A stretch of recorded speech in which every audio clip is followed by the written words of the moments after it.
And I almost forgot, there's this one last piece, this little, I guess this redirects any overflow from the radiator cap, I'm assuming. And it just clips in here. And if you look, there's two holes right there.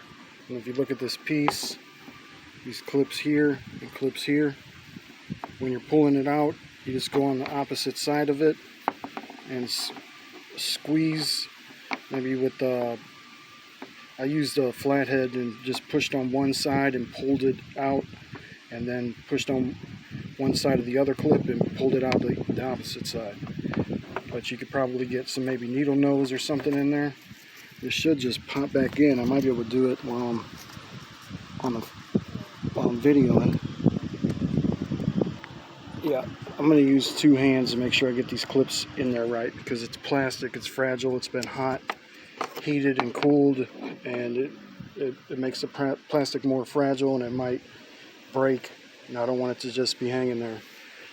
So I'm going to put that back in place, but otherwise this is done.